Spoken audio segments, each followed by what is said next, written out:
Oh boy, oh boy, oh boy, oh boy, oh boy, oh boy. Brainiacs, yeah, man. What up? Matthew here with the Matrix Minds. Your brother from another mother. What's going on, everybody? I hope you guys are doing well. It is Friday night here on the Matrix. I'm joined with a friend of ours by the name of Mr. John Lucas. He was sent to me by Mr. Bradley Powers, so shout out to Bradley from Out of the Box Podcast and the Esoteric Hours. Thank you, sir. This is your dude, Mr. Lucas. Tonight, me and Mr. John's gonna be talking about abductions and missing time. This fella is no lightweight when it comes to the unknown and the paranormal and the phenomena of ufology. He can probably go on for hours. I'm just saying, he'd probably go on for hours talking about missing time, abductions, things like that. Not just him, but you'll have the opportunity to hear him talk about stories where his own son and his family was with him, and they too were like, what? Hang tight, Brainiacs. Don't go nowhere. Share this broadcast. Share this podcast. And on the other side, Mr. John Lucas here on the Matrix Minds. Catch you later.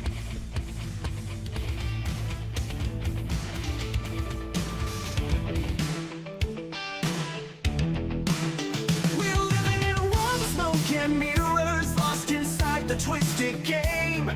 But deep within we feel the shivers of a truth they cannot tame. Neon lights and coded lies try to keep us hypnotized, but the field begins to tear, and we're breaking out of their snare. Reality is spinning, the truth is descending. We're tearing through the great disguise, seeing past the grand illusion, breaking free from all their lies. Welcome to the matrix of minds. We see through the shadows, leave the lies behind, breaking the fabric of reality's hold. We're the matrix minds, brave and bold. In the digital storm we stand tall, unveiling secrets they can't hide. The power crumbles, we watch it fall as we tear through their divide. Electric whispers in the night, Get back in that body, boy. light, but our spirits will be chained through the Hello, chaos Mr. we Mike File. proclaimed. Reality is spinning, the truth is descending. We're tearing through the great disguise. Hello, Miss Seeing Rose, past the grand CC. illusion, breaking free from James all Roundstreet's their in the house. lies. Welcome to the Matrix. Miss Tammy The Bottom Matrix is in of Black minds. Morgan We see through the Roundstreet. shadows, leave the Hello, lies behind. Miss Lisa Breaking the Ayo. fabric of reality's hold. We're the Matrix minds, brave and bold.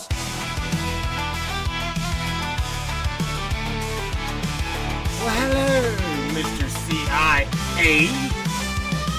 We're the warriors of the digital age, writing on Yeah, story, turning yeah. the page. Through the circuits we find our way. In the matrix we'll seize the day.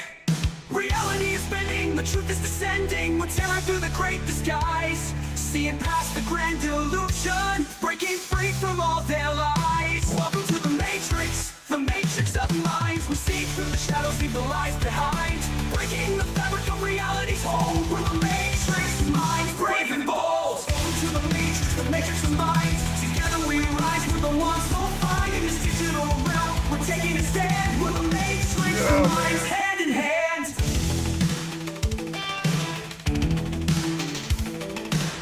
Yeah, Brainiacs. What's going on, everybody? Look, what's going on? We's with Mr. Lucas below me. I wanted to say, what the hell would Mr. Abductee? You know what? You've got some amazing stories, and whenever I was primarily talking to you off the air, the pre-interview, dude, I couldn't get enough, but yet my wife was saying, we got to go. So welcome to the Matrix, John. No doubt, everybody's. Thank you. I don't even know where to start, man. Other than you, even while I was making screens for the broadcast, you were telling me stories. Yes. Where did it all begin? Where did it Okay. all start? We got to go back to 1956, 57. All right. About 6 or 7 years old. I happened to be outside one night. Neighbor said to me, John, have you ever looked at the stars at night? You'd be surprised what you can see.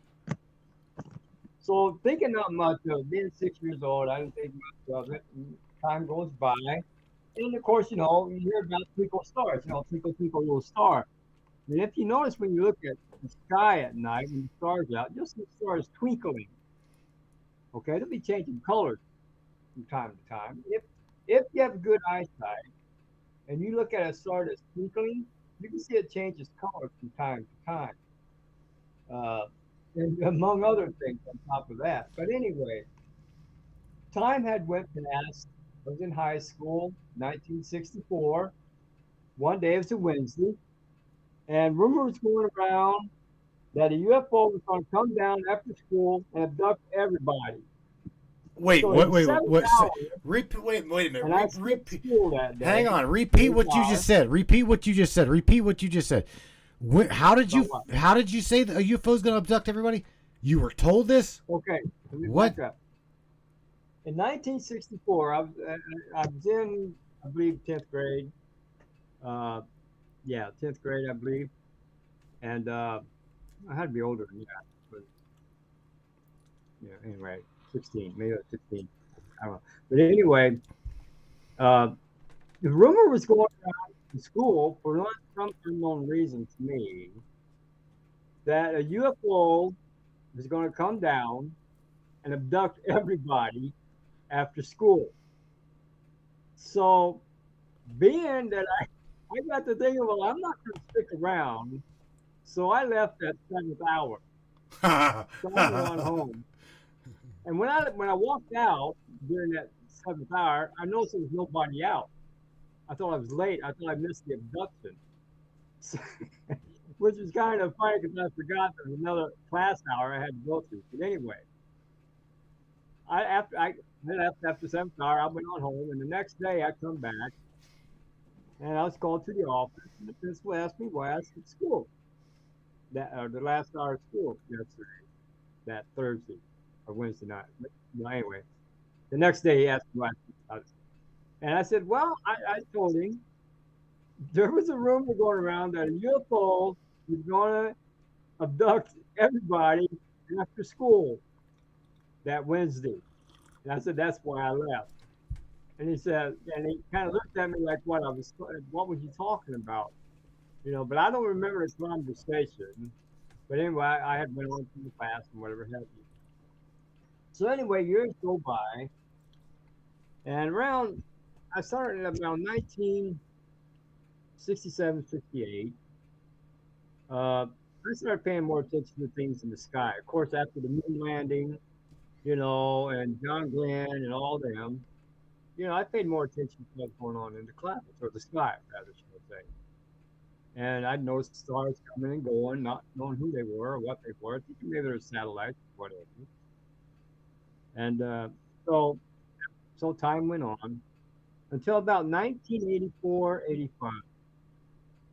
I decided at some point in time, because I was hearing about UFO sightings and stuff.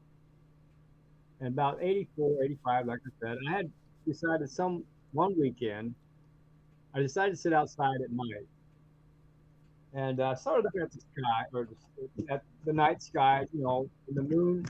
It was a moonless night. It was clear, you can hunt the stars all about it.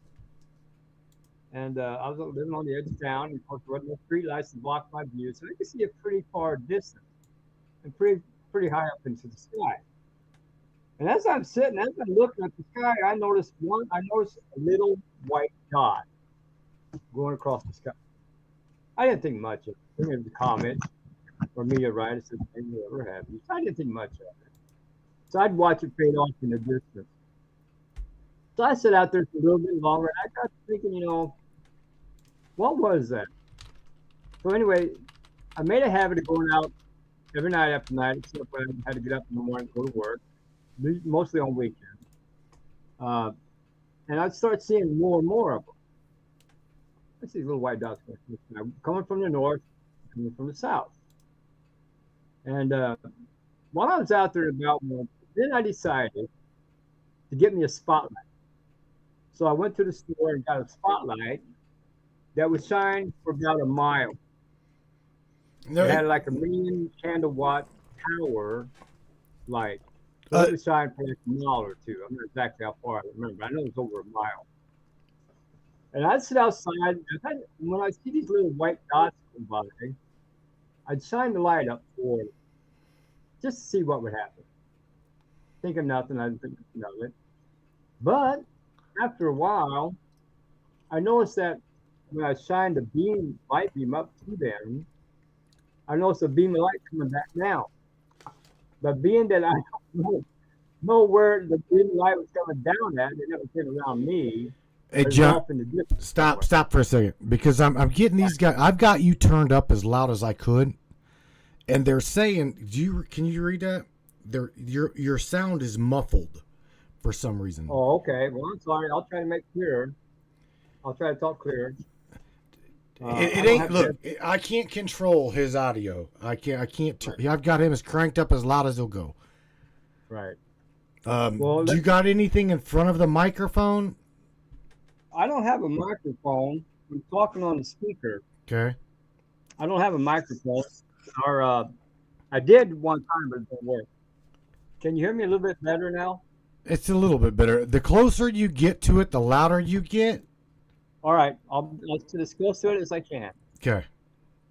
All right. So what did they miss? Well, I was saying, usually we're used to people with headphones with a mic on their headphones. But okay. Yeah. It's not that they missed anything. It's just it's hard to kind of hard to understand. It's muffled. Right. So I've got you cranked up as loud as I can get you. Okay. So go ahead and okay. Just go back to, because the spotlight that you're referencing. There's a fellow by the name of Socrates in the chat. Okay. And Mr. Mike Pyle. We're drivers, okay? Tractor trailer. That's what we do. Drive truck. So we're very familiar with that spotlight. Okay, we're trying to find addresses and shit. And on top of that, right. I remember I used to spotlight deer as a hunter. So we know what spotlight you're talking about. That big bright sumbitch. Yeah, we're very aware. Socrates says I can hear him loud and clear. You're free to go. Okay. Free to take off. Free for takeoff, Mr. John. All right. So go back to spotlight. All right, we'll go back to the spotlight. Like I said, after a period of time, I had bought a spotlight. And of course, it shined for a mile. And I started shining at these little bright lights that go across the sky.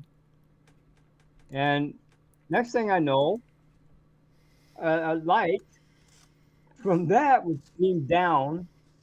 I see a light beam down. I don't know if they was, of course, you know how light source, after distance, you can't really determine where it's coming from unless you're right over it. But anyway, off in the distance, a beam of light would come down. So I got curious. I said, well, I'm going to try that again. And every time I'd see one, I'd do the same thing. Another thing about it, that when I did see them, and I did shine the spotlight at them, they would fade out. In other words, they go from bright to dark until they got off the distance, then they'd appear again. So I don't know if that was because of me or what have you, but it was kind of strange. Right. That they'd be bright, I'd shine my light at them, then they'd go dark. And then they'd appear later on off in the distance. I did this every night. Every night I could then. Anyway, so one night I was out and about, or sitting in my yard, rather should I say. My neighbor Sam had to come over, and he asked me, "What am I doing?"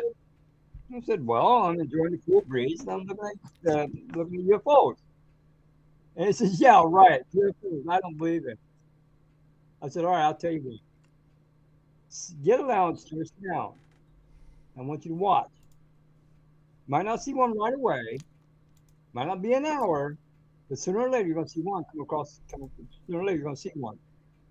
So anyway, we're sitting out and about one night, and sure enough, he's looking south, I'm looking north.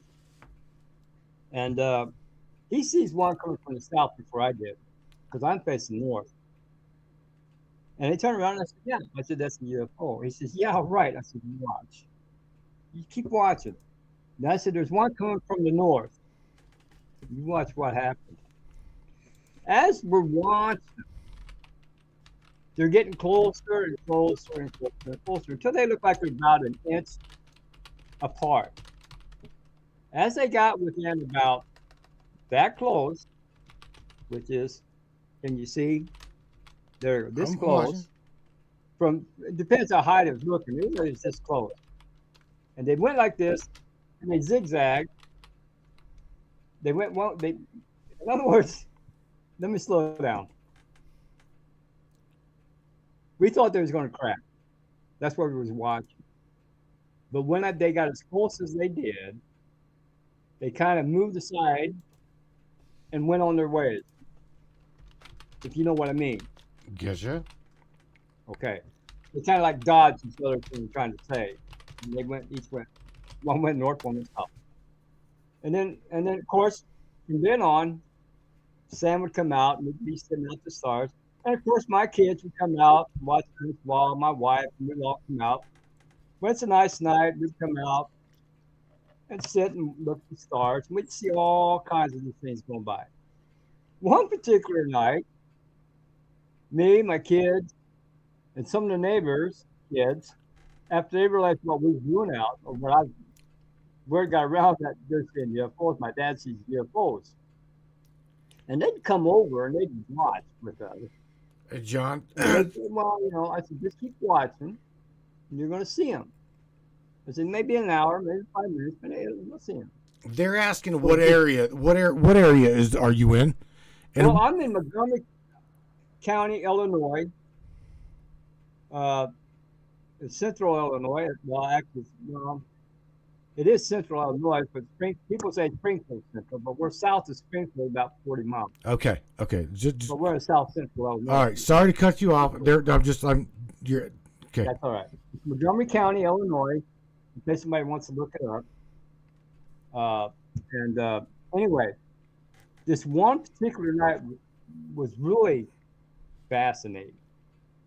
We see one, then we see two, then we see three. Next thing we know, there's a bunch of them. And what they're doing is doing like formations. They're like putting on a show for us. I guess they knew we was watching because they'd be up there and they'd be doing all kinds of zigzags and up and downs and whatever have you. We're watching this stuff.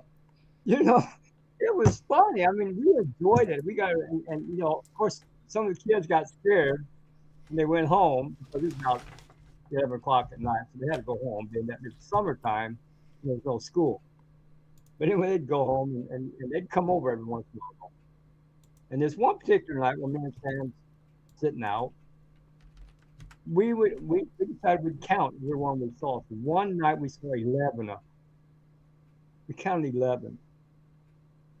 And he wasn't a believer, but then now he is. Because he asked me, he's gone, can you come over and, let's look at the stars together. But the problem is he lives out of town.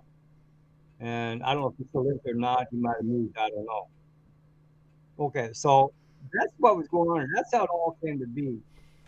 Or started me looking at the guys, gazing at the stars, whatever have you. Now, this is one particular night. It was 1989, March 1989, I believe it was. It was about, let me see, I wrote it down. Anyway, it's kind of like 2 o'clock in the morning. I just got off work and I had to drive about 8 miles to go home. And as I'm driving home, of course, at this time of night, we live in a small community, so there wasn't much traffic on the road. Maybe one or two cars. I'd seen one or two cars driving by. That's about it. One or two cars. As I'm driving home, I see out of the corner of my left eye, I see a little white dot go across my car, or out of the corner of my eye, I saw something go across the sky. So I pulled off to the side of the road, got out, looked toward the south, as that's where it was at. It was over a field. It was over a cornfield. And I'm staring at this. And I'm just watching it and watching. And I wish I didn't have my spotlight at the time. I really didn't have a camera at the time. So that took care of that. But anyway, as I'm watching it, all of a sudden, out of nowhere, here comes a state trooper. Now, this was the strange thing about that trooper. Looked like he was driving a car from like the 1970s. And here it is, 1984, or 89, rather, I'm sorry. And he comes up to me, and, he comes up and asks what am I doing here? Well, I'm spotting deer. He said, you can't do that. He didn't ask for no driver's license, didn't ask for no insurance, didn't ask for anything. He didn't even ask me what my name was. Anyway, so he's about 6 foot, maybe a little taller to me, because I'm only 5 foot. He's about 6 foot, maybe taller. Now, the uniform was different. It did not fit the character. In other words, the character was more skinny, and the uniform was too big. I didn't take notes, look at the badge, or anything. I was just talking to this guy, and he asked me, like I said, he was asking what I was doing. At the same time, off in a distance, no more than about 75 yards off from the road, there's a UFO sitting there. I didn't want to tell him I was looking at a UFO because I thought he'd think I was nuts. Well, yeah. I should have, because he probably would have saw what I saw, But anyway, he's talking to me, and he says, well, you can't do that. You can't be here. It's a public road. Why you can't be up off the side of the road to change the tire? Right. So, no, you can't be here. Actually, that's what I was going to tell him. That's what, well, I just pulled up the side of the road, stopped and said UFO. And I'm watching that stuff too. So anyway, after he talked to me for a little bit, I get in my car and I leave. Him, on the other hand, I looked behind my rearview mirror, and he had disappeared. The car and all had disappeared. And there's no way he could have turned off anywhere, because it's out in the middle of nowhere. There's no houses around, no streets. It's back in the middle of nowhere, like about 3 miles outside of town, not the cornfields. And I noticed he had disappeared. Now, mind you, tell everybody that you seem to think he didn't even act real. He didn't seem real, right? No, because the reason I say that, he didn't ask for my driver's license. Right. Didn't ask for insurance. Didn't ask for registration. He just asked me, what am I doing here? And I told him I was spotting deer, so I didn't want to get in trouble, So I was looking at a UFO, I thought I'd get in trouble if I told him that.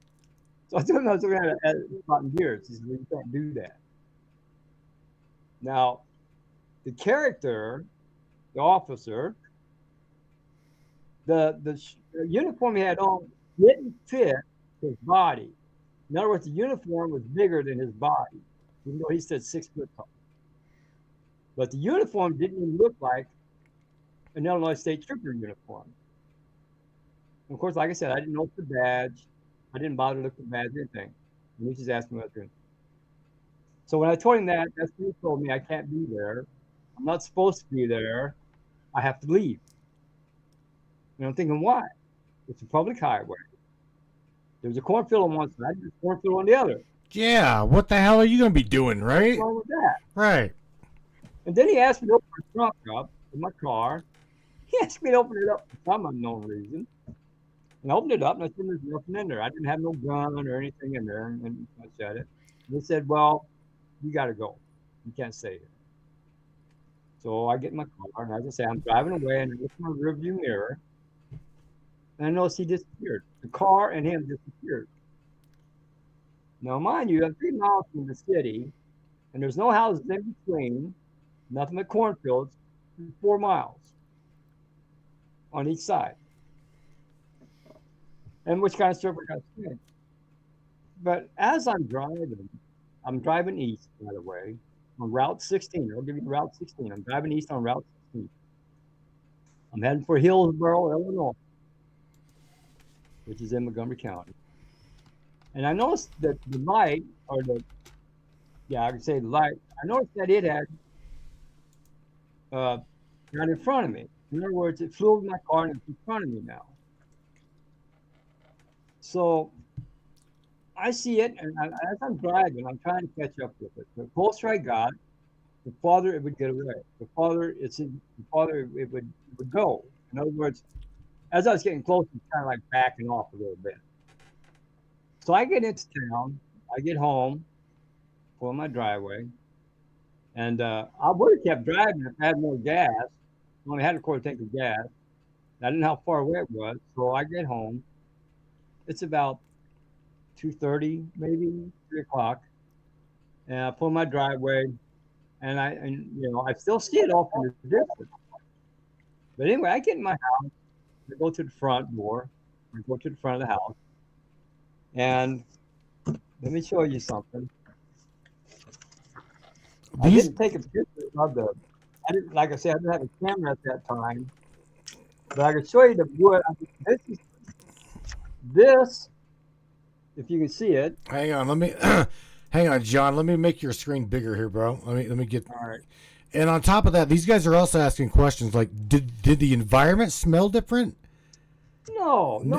It was normal, right? Just a normal confrontation with policemen? There's nothing different about it. No. You have to have questions. Let me know so I can answer them. But no, there's nothing. No, it's just a regular summer night. Wow. And it was moonless, and I was out and about and whatever have you. But anyway, here's a picture, if you can see it. Yeah, we see it. That's the woods back in the back. I lived about 3 blocks from those woods. This is where I saw it at. When I went to the front porch, I looked in the woods.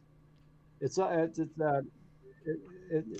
at the woods, and I saw it sitting in the woods. It's about 3 blocks away.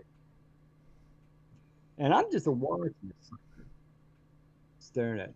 Then I noticed that there was a beam, shining down to the ground, and I could see little figurines walking around. So I decided, I said, wait a minute.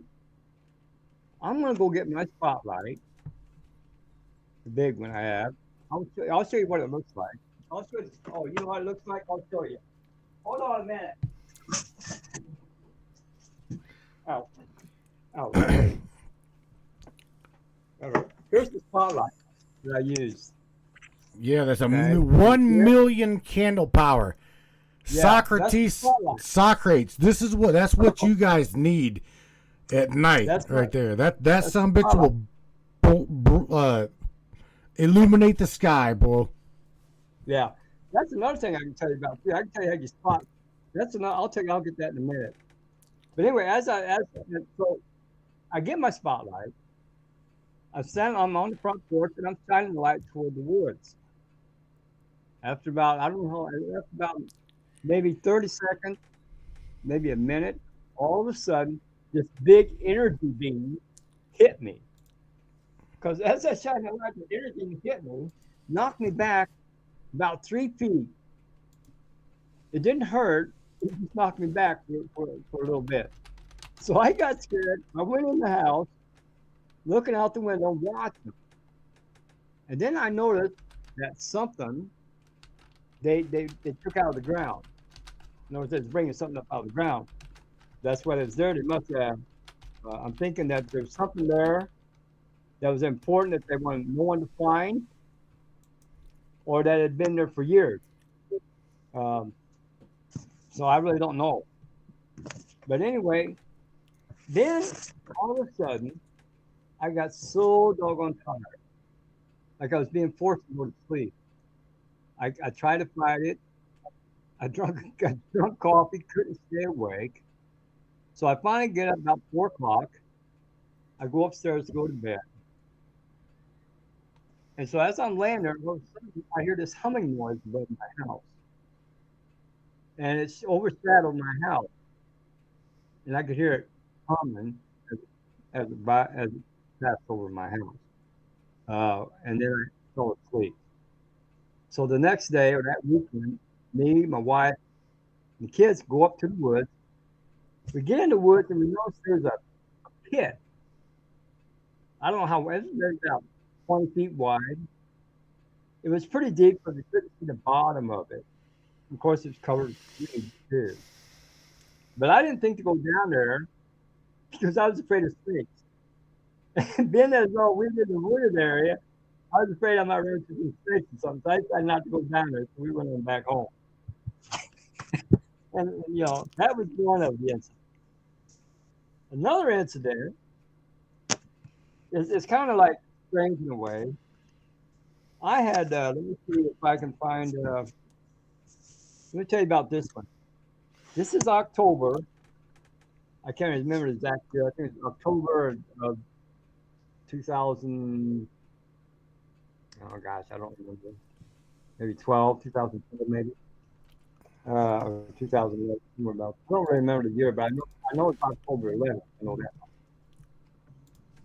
There was a wedding at this one place called Honey Band Resort, and they needed someone to help park the cars. So they had hired me that day to park the cars to help the people park. Now, after all the people arrived and everybody got into the building, which I will show you. This is if you can see it. Hang on. Hang on. Yeah, let me go to a bigger screen here, bro. Okay. Alrighty. Here's the picture. Here we go. Of the area. Can you see it? Yep. You see that building in the background? That's where the wedding was held. Okay. So this guy's standing with the car was where I was at the time. That's where I was parked. Okay. Now, they're not that far away. Here is a little pond, about 50 feet long. Down below those trees, there's a recreation vehicle park. And of course, there's a building down there for people to sign in or whatever have you. This particular day, it's about 2:30, 3 o'clock, maybe 3:30. I can hear kids down below. There's a little hill. Let me show you this tree down here. Here's a better picture of it. There's a bigger picture. Okay. See that tree right there? Yeah. Down below there's kids down there playing and stuff and whatever have you. And, they're hearing everything and carrying on and everything. And as you can see, the building is within eyeshot. Yep. Anyway, as I'm standing there, you see this little evergreen tree? It wasn't that big at the time. After everybody, like I said, everybody's inside. Now behind me, there's the house where the bride is at. She's waiting to go to her wedding. Anyway, as I'm standing there, I'm looking at that little pond. Right. And out of the corner of my left eye, all of a sudden, there appeared a silvery object, about 100 feet long. It was shaped, it was thin at the front, then it got wide in the middle, then it got thin in the back again. And it was shiny, like aluminum. Or, whatever. And it was really shiny. I mean, and it was over there, and it was where that tree's at. It was above that tree, that little evergreen tree. It was above that tree, no more than 50 feet from me. And I could have walked over there and went under it, but I didn't, because I was fascinated just looking at it. By now it's about 5 to 6. And I had a camera on a cell phone at this time.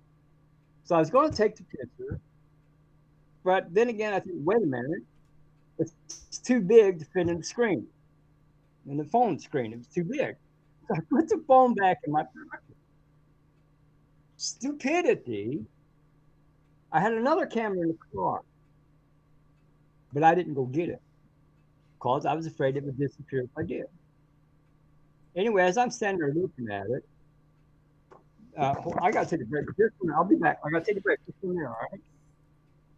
I wonder if, out of curiosity, I wonder if during these specific like interactions, because he has not even really gotten into, he has not talked about like any missing time yet, but however, he's got stories of missing time. That's kind of where I'm going with that. I want to give a shout out real quick to where did she go? Miss Elizabeth Galloway says Indiana here, and I said hello Hoosier State. Yeah, bro, Socrates, you said I gotta get me one of them.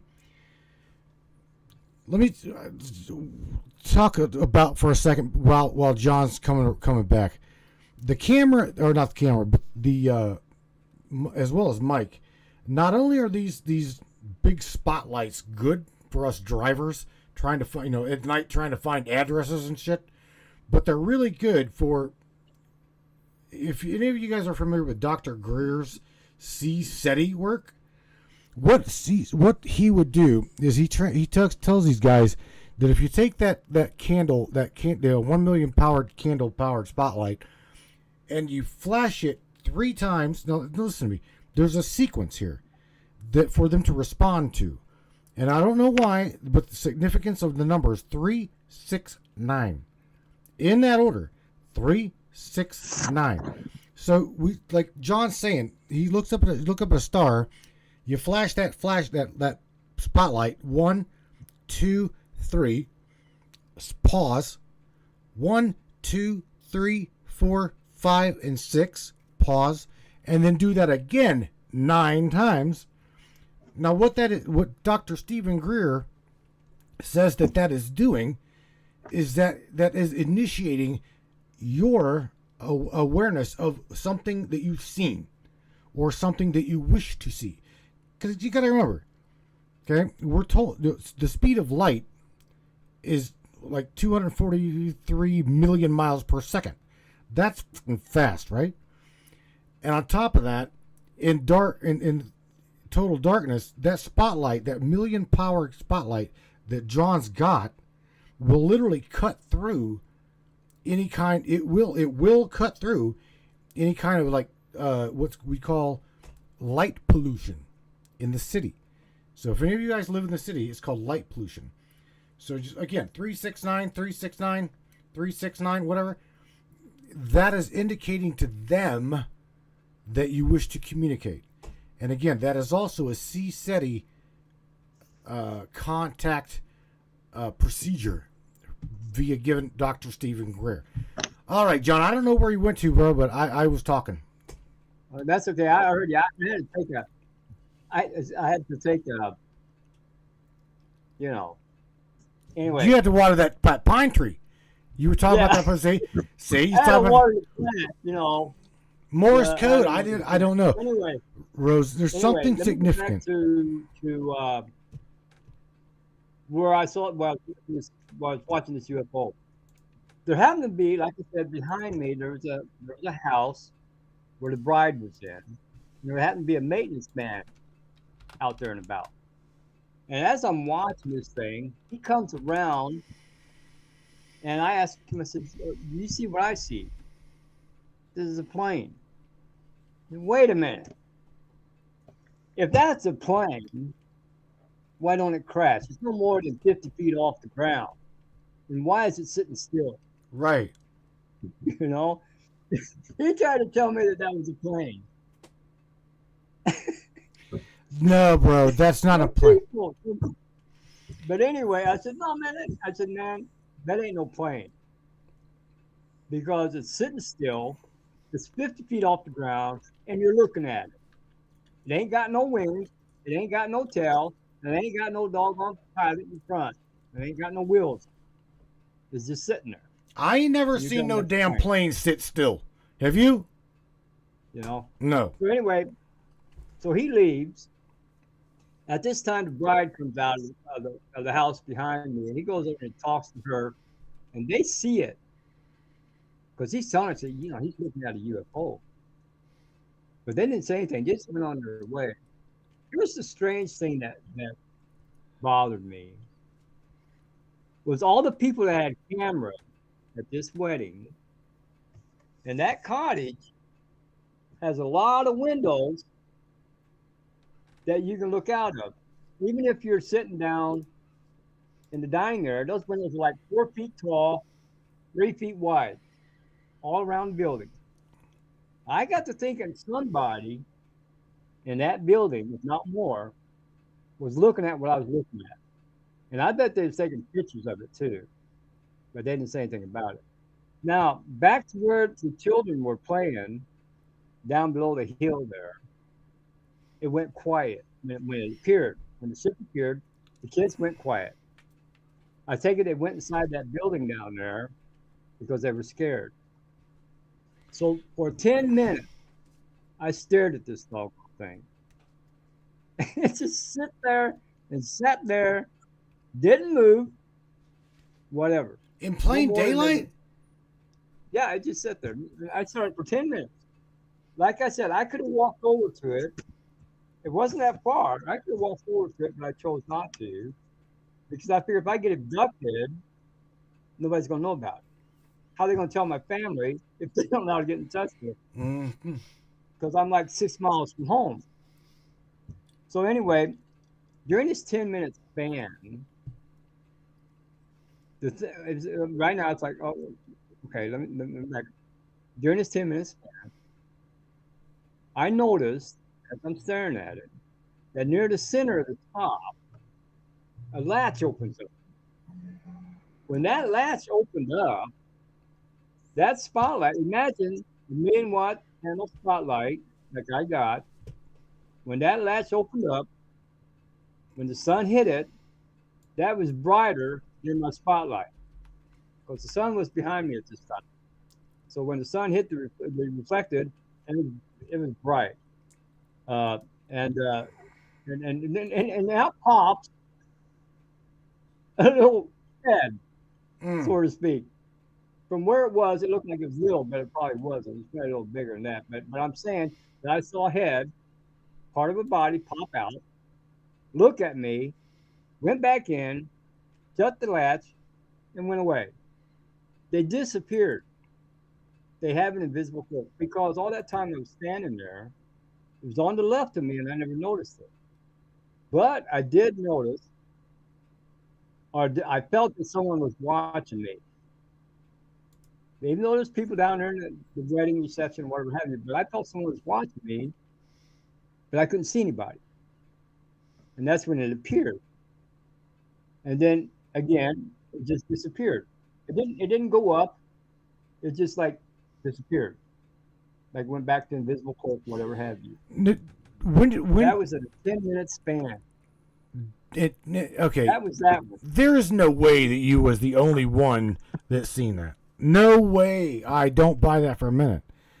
That's what I'm saying. You couldn't have been, bro. Because that building where he was holding the wedding, somebody in there, or maybe if not all of the people that could see it, saw it. Well, wait like I said, the kids down below that little hill saw it. The people at the recreation vehicle park down there probably saw it as well. But no one ever mentioned it. Never in the paper. No one ever mentioned it. Here's the thing, though. You know, I've been interviewing abductees, contactees for 16 years now. One thing that I will say, whenever I said that you can't be the only one to have seen it, this is true. However, there are those. Let's just say we've got 25, 35 people in the chat. There's only going to be maybe 10 to 15. Maybe not even that can actually witness what you're talking about. They simply cannot see it. So you're going to have those that do see it, which I do believe that there were those that seen it. However, there are also those that are unable to see it. It's like their brain just can't compute. Do you know what I'm saying? Right, I understand. Literally, it's. See, you're like me. Or I'm like you. I want to see these things. You know, I'm a driver. I've driven for 30 years. There's shit that I've seen. My boy Mike Pilo's has seen. Socrates has seen. Driving at night. We want to see these things. We believe in these things. Okay. But again, Right. it's like the mind. Something in the mind. If you don't believe it, you're just not going to see it. Right. Oh, we're running out of time, ain't we? No. Are you No? kidding me, bro? We haven't reached the top of the hour yet. Oh, we got. Oh, okay. I thought it was like 2 hours, an hour already. No. Oh, okay. No. I can tell you some more. Keep I got going, some bro. more for you. Sure, absolutely. Well, I'm going to talk about the missing time because Okay. you started this story out whenever you were 6. Whenever you Right. were 6 years old, you were told, you were told by your neighbor, "Did you ever look at the sky? There's stuff out there." And you're like, "Yeah, that's me. That's indeed definitely me." And Right. a lot of everybody up in here, right? The thing is have you had any interactions when you were a child that I'm talking like 6 years old, okay, like you have had recently? Anything like that? Like that because your story's building, but did you have any, like, I don't know, just weirdness? Yeah. Well, it's kind of hard to. It's kind of hard to say because I was young, and during that time period, between the time I got not junior high and high school and out by that time, I never really know if I did or not because I really don't remember Okay. because uh, things kind of like happened where I wasn't able to uh, sit out at night and look at stars and whatever have you. Uh, Being 6 years old and all, and over a period of time, I just forgot. Like I said, I forgot, and I didn't start picking up till I was 14. Damn. But anyway, missing time. Missing time, right? Okay, let me tell you, I don't believe this for myself, but it happened to me and my family. One night or one time, my wife said to me, she wants to eat at a Cracker Barrel restaurant. Now, there was one in Springfield, which is about 40 miles away. But in summer and all, the kids didn't have to go to school. So I didn't have to worry about them getting up and missing school. So I get up, get my wife up, get my kids up, and we head on down to Kentucky. So we get in a car, we live in town. We're leaving town, rather. And I get on the highway. I don't know if it's 185 or 55. 'Cause I know 55 goes south. I think we took 185 south because that takes us right into Paducah, down that way. So anyway, we're on the highway as I'm driving south. My wife, of course, is on my right side, and I'm having me talking to her, and I look out the window. And all of a sudden, I notice a little white dot following us. Now, it's off in the distance, just above the treetops. There's nothing but cornfield. There's nothing, so there's no street lights or anything. I know it's something else. It's not 2 o'clock in the morning. And it followed us all the way to Kentucky till morning. Because I look out every once in a while to see if it was or not. When we would slow down, it would slow down. When I sped up, it would speed up. So I pulled off to a rest stop to see if I could see it. And I couldn't see it because all the trees were blocking my view from the area where I saw it at. So anyway, we get back in the car and we head on down to Kentucky. And of course, it followed us till morning. So anyway, we get to the Cracker Barrel in Kentucky. We had breakfast down there in Kentucky. And being that it was like daylight, we decided going down to Memphis or to see Graceland. I took the family down to Graceland. So we spent the day down there and whatever. So finally we come back home. When we get out of Kentucky, we get back into Illinois. As I said, we're going north again. There's that little white light following us again. So by this time, it just got dark. So I think it's about 10, maybe later. Well, I don't know. I'm trying to think. Anyway, so we get about 50 miles away from home, maybe. And there's a side road that goes into town. And it's just a two-lane highway. It's just used to be old Route 66, but it's just a two-lane highway now. And it's deserted. And there's hardly any traffic on it at this time of night. It's about 9:30, 10 o'clock maybe. And it's deserted. There's no cars out and about or what have you. So anyway, the kids have fell asleep by now. And my wife is still awake because I'm talking to her. When we pull on this side road, there's a car in front of us. It's going slow. Going really, really slow. And I look at my wife, I said, I want to, I passed the car up. So we get in front of the car, look in the rearview mirror, and all of a sudden, I see the car, instead of back, it went up. In other words, the headlights went up. And after about, I don't know, maybe a couple minutes, I looked at my wife and she had fell asleep. Strange. I don't know why she did. She's just awake no more than two minutes ago. Anyway, so all of a sudden, I felt this jerk, like lift up the back end of the car. Just like if you ever drove a forklift, and the hydraulic lift, when you lift something up, it kind of jerks a little bit, then lifts it up. That's kind of what it felt like. And like I said, I felt it jerking up, and I had closed my eyes for about a second or two, and then it passed out. But at some point in time, I did open my eyes, and I'm looking down at the road. We're about 20 feet off the ground, and the car is like facing down the road below us. And of course, we had our seatbelt on. Of course, we didn't. We probably would have fell out. But then again, I got thinking, well, if there was a force field around us, we wouldn't have fell out. And the kids were still asleep. So anyway, I passed out again. And I don't know how much time passed. It could have been an hour, 2 hours, but what have you. And all of a sudden, I felt a jerk, like a forklift was just setting my car back down again.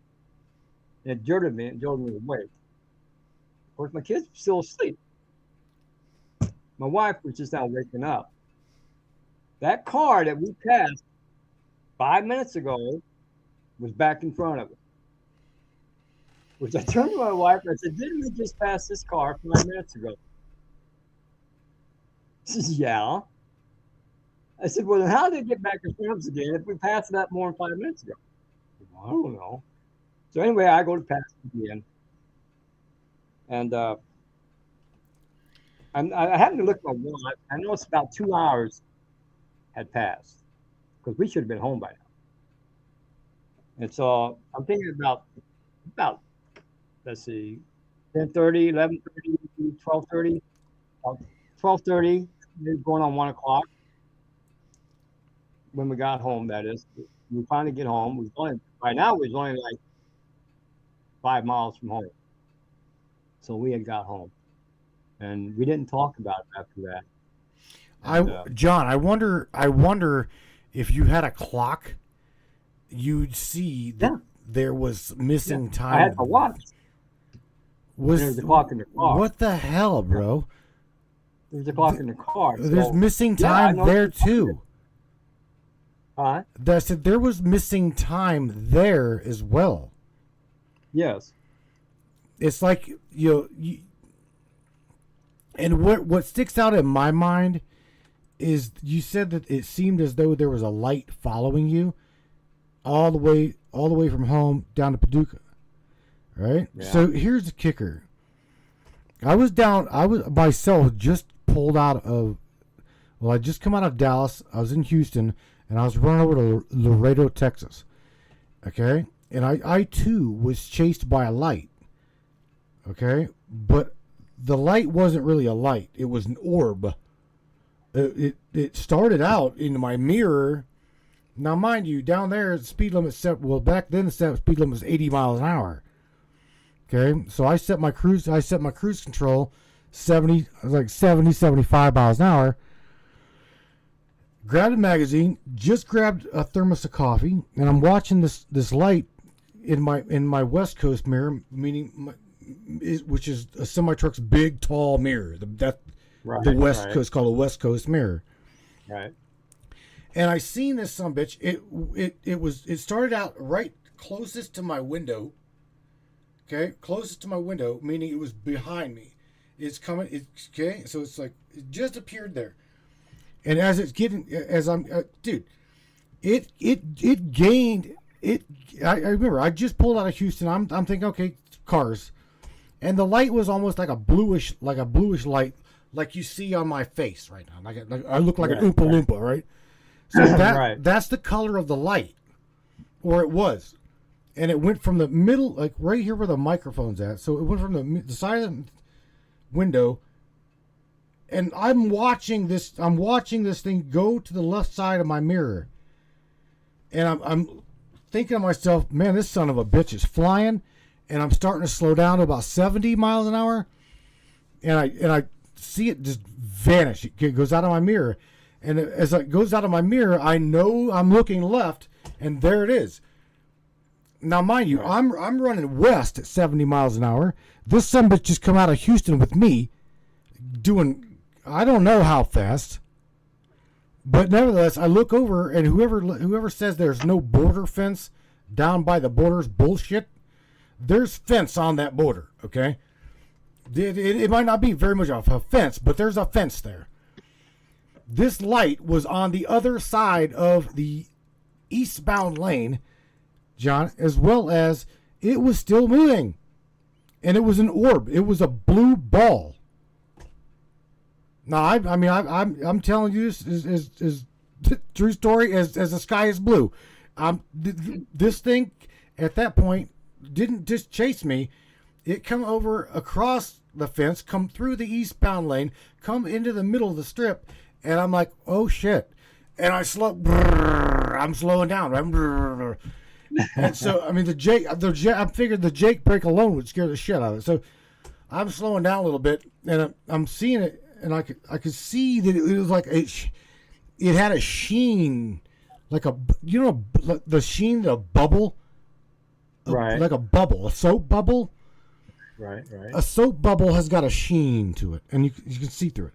That's what this was, and it was about the size of the middle of my truck tire, the middle of my rim, okay? And it's as fast as I'm doing 65, 70 mile an hour, it's going in up the double strip with up the medium with me, and all of a sudden it comes into the left lane, into the passing lane, and I'm like, oh shit! And I look down, dude, and I'm literally watching the grass illuminate under it, John. Yeah. And I'm serious. I'm like, oh my God. And I start slowing down. And here's the thing. The connection that I had during that connection was I felt it with my entire being that whatever it was knew that I seen it and wanted me to see it. Right? So nevertheless, I'm like, what the hell? And I felt, John, did you have any like a spiritual connection, any kind of an emotional connection at all with whatever you seen? All right. This is how I think there is some kind of a spiritual connection. Basically, because I feel connected to the stars. The reason I say that, because one night I was dreaming about stars, celebrities, like Billy Crystal and all those characters. Right. And I'm wondering about that dream. If that dream is telling me that I'm connected to stars somehow. because I'm a star, because I'm with the celebrities. Therefore, I'm thinking if I'm connected to the star, not the celebrities, but the stars in the sky. Right. So yeah, I felt there is a connection, and I still do to this day. I'll tell you some things you ain't gonna believe. I can tell you a few short stories about that. Of course, it's gonna be kind of hard to believe, but I'll tell you anyway. Well, hang tight, John. Tell you what. We're at the top of the hour, okay? So what I'm gonna do, we're gonna take a quick break. You should be able to hear all of the audio. Got a few people that we're gonna run commercials for, and you and I will be right back here in just a little bit, and then we'll follow up on your stories, and also continue to take questions by the chat. Yeah, if they have any questions for me, oh yeah, they're coming out, and I'll try to answer them. All right, best I can. Not a problem. We will do that. So you hang tight, John, as well as everybody else. Don't go nowhere. Again, this is Abductions and Missing Time with Mr. John Lucas. Very fascinating, man. Fascinating stories. So, if you guys, anybody, you got any questions, you got any questions at all, got concerns, whatnot, want to drop in the chat, we'll relay them to John. And you guys don't go nowhere, without a doubt. It is indeed Friday night here on the Matrix Minds, my friends. Don't go nowhere. And again, share this podcast. It only happens with you. Don't go anywhere. Welcome to Crystal Cove and Mystic Charms, where magic meets the mundane and the extraordinary becomes everyday.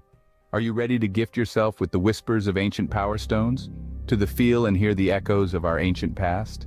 Dive into a world where each pendant tells a story, where rare stones hold secrets known only to the universe itself. At Crystal Cove, our collection isn't just jewelry. It's a gateway to a realm of mysticism and wonder. Let the shimmering opal guide you through twilight dreams, or embrace the fiery energy of the sun with our exquisite amber pendants. Each piece, handcrafted by the hands of a true mystic who understand the language of the earth and the fire of one's heart. At Crystal Cove and Mystic Charms, we believe that every soul deserves to sparkle. Whether you seek solace in the calming embrace of amethyst or wish to dance with the vibrant hues of turquoise, our collection holds the key to unlocking your inner magic if you allow it to be so. Visit us today and discover the pendant that speaks to your soul. Crystal Cove and Mystic Charms, where the beauty of our amazing earthy realm meets the magic of the cosmos.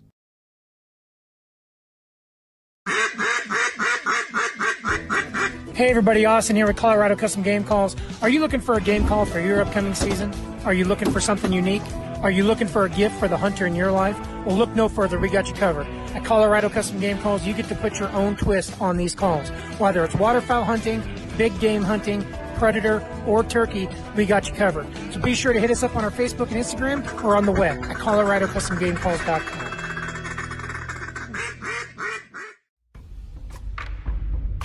What is up, all my beautiful and gorgeous souls? I am Michelle Espinosa, otherwise known as the Shaman, through the Matrix Mind Media.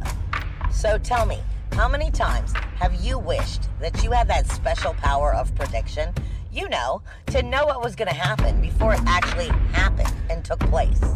To have some power and control over that situation before things came flying at you out of left field. The thing is, you actually can have that power. You can be aware of what's coming. Tune in to Astrology TV with me for Breaking the Cage. Every Sunday evening at 10 p.m. Eastern on the Matrix Mind Media. And I will go through the astrology and help put you on the right course and get you back in control of your own life. Love you guys. This CBD fluid is a whole flower fluid extracted from the cannabis flower. We don't use any heat, butane, or chemicals when we extract, so we get all of the components of the plant. All the CBD, CBG, CBA, all the terpenes, all the flavonoids. This allows our body to absorb at 60 to 90% rather than the average of 6 to 10% absorption you would get with a CBD oil.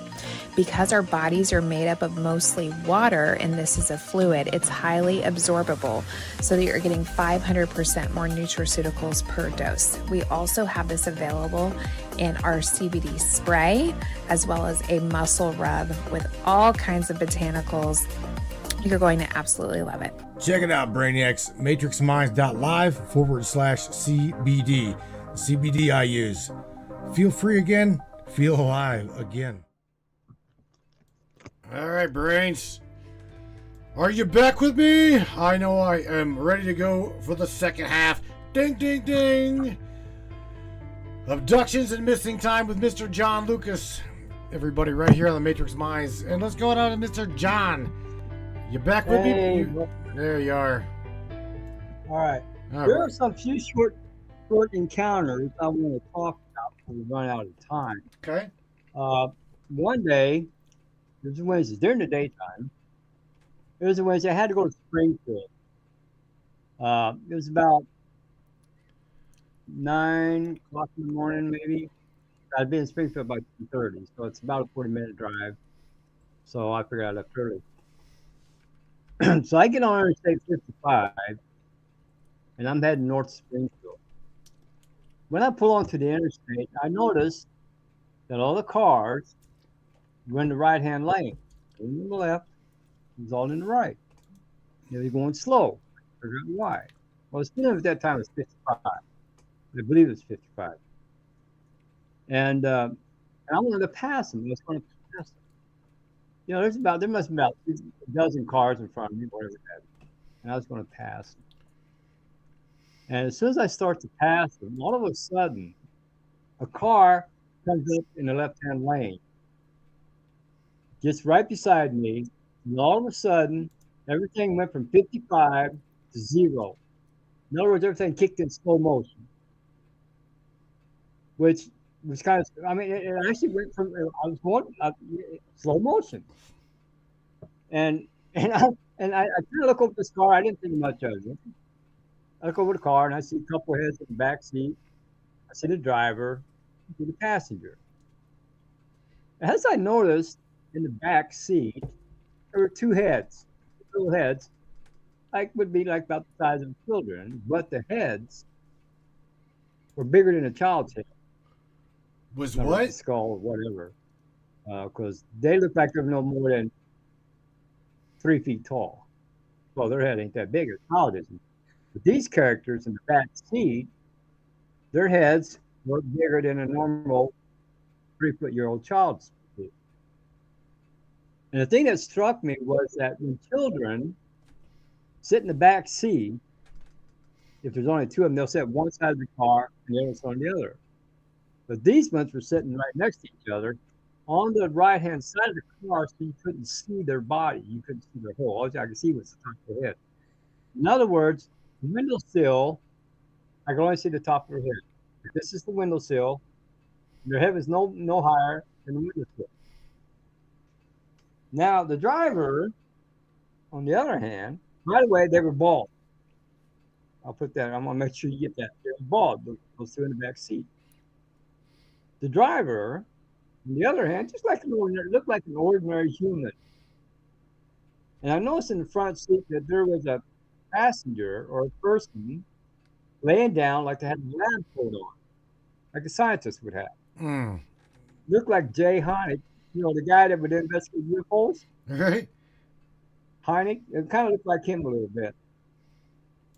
But the two in the back kind of puzzled me a little bit. I couldn't figure out why they're sitting so close together. And all of a sudden, these thoughts keep coming into my mind. The first thought that came to my mind was helpless. They're trying to kill us. They're trying to kill you? I said, who's trying to kill you? Yeah. Yeah, the thought was they're trying to kill us. I said, who's trying to kill you? Is this the government or who? They wouldn't say. All they said was they were trying to kill us. Then in the back seat, then more thoughts say, look, if you will help us, we will help you. In other words, kind of like if I take them to safety, that they'll help me, whatever it might be. I don't know. Anyway, all this is happening in slow motion, mind you. And then all of a sudden I look over to the driver. At first, like I said, it looked like a human. Then I looked again, and all of a sudden I noticed the eyes. I hear about those almond eyes on aliens? Right. They're all black. The almond. That's what they were. The sunk in eyes, big ass almonds. Yeah. Right. Yeah. Yeah. And they're kind of like, and I said to myself, am I seeing what I think I'm seeing? Right. And Carl says, yes, you're seeing what you're seeing. Now I had a camera in the console. This time, I managed to take a picture. But I'll get to the rest of what happened after that. I get the camera and the window's down. Of course, it's summertime, the window's down. So I put the camera on the windowsill and I snapped the picture. Oh, shit. I was going to snap more. I was afraid I was going to drop it because I had to watch the traffic in front of me. And I want to make sure the camera didn't fall out. So I took that one picture and stuck it back in my console. And as we're riding, we're like side by side, slow motion. And thoughts kept coming to my mind, whatever have you. And I told them I had to get the Springfield. And I told them, I said, I said, well, I can't right now because I got to get to Springfield. But they said, no, if you get to Springfield, you're not going to get that job. So I'm like, okay. I'm thinking, yeah, right. They said, if you help us, we'll take care of you. In other words, I don't know what they'd do, but these beings said this to you? Yeah. Also, I think you know what I think. I also want to point out real quick. Hang on. Morgan's right. From what we've heard is right there. Morgan Roundtree says, I've heard that the black almond shapes are covers of the Gray's eyes. Okay, you know how they're sunk in, right? And then they're big almond shapes and they're black. Right. I'm talking like, okay, well, again, good catch, good call, Morgan. Them, from what I understand, now again, you're not the only contactee, abductee we've spoken to, and they all have seemed to say that those black, it's almost like a shield, okay, shield / tint, because the vibration frequency or the light frequency here on this planet, okay, bothers their eyes as well as a protection. It's weird, but nevertheless, I'm like sunglasses. Pretty much, yes. Yeah. But a little darker than sunglasses. They wear their sunglasses at night. Right, sunglasses. Anyway, as I'm driving by, and like I said, driving beside me, and I notice the eyes. The next thing I know, I look over there, and I notice her body changing. The first thing I noticed was the hands. They went from like a human hand to almost skeletal appearance. In other words, like they just lost all their flesh, and all their other bones are showing. And then I noticed the facial features changing. And I was getting kind of worried there a little bit. Now, the guy in the front seat with the lab coat on, he was laying down, like he was hiding. And I got thinking, if those people were trying to kill him, I'm thinking that scientists helped them escape, if that was a scientist or a doctor, whoever it might be. He's the one's helping them escape, and so they're being chased by whoever it is they're being chased by. So I don't know. So anyway, I said, well, when I said I was going to go to Springfield to look for a job, and they told me I wasn't going to get the job, They took off. And I said, wait a minute, come back. They said, no, it's too late. And there's an exit no more than a mile down the road. I was going to tell them to get off that exit so I could meet them, take them home. What made me mad was the knowledge I could have possessed or I could have got from them. Like, where did they come from? Were they created? What part of the universe or whatever have you. I kicked myself for not doing it. Well, yeah. The knowledge that I could have had. I imagine about that every day. The knowledge. I could answer questions that most people on Earth want answers to. Like, where did they come from? Were they created? Or did they just come into existence? Or if there's a God, if so, what does he look like? Right. But of course, and that kind of made me mad right there. Hold on, I dropped my stuff. Anyway, that's a couple of the incidents I'm going to get by. Now, we're getting down time, but I want to point this out real quick. I had went to a bookstore, and I had bought a magazine, and in the back of the magazine, there's an ad for UFO magazine. Okay, so I decided I want to order a UFO magazine. So some week later, this is what I get. I don't know if you can see it. Zooming in here. Hang on. Says, what does it say? Go ahead. The Commander X-Files. Okay. Okay. Now, in here, it talks about all kinds of things, UFOs and a bunch of other things.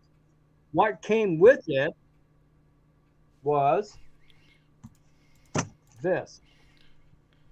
Cosmic Patriotic Fire. Hang on, I'm gonna let me flip this damn screen. Keep it there. All right, there you go. Cosmic secret. What? Cosmic Patriot Files. Top. Okay. Okay. For your eyes only. It did say that somewhere. It does say that somewhere, but that's what it said in volume 1 and 2. That book there that you got, right? That's the Cosmic Files. Right. That's an old book. Yeah, I know. I've had it for years. Well, that book, I do believe the first print to that the book you probably got is a first print, maybe second print. You're older than I am. You said you're 60s, mid 60s, 70. Yeah. Okay, so the first print of that book I do believe was in the 70s, or maybe even the 60s.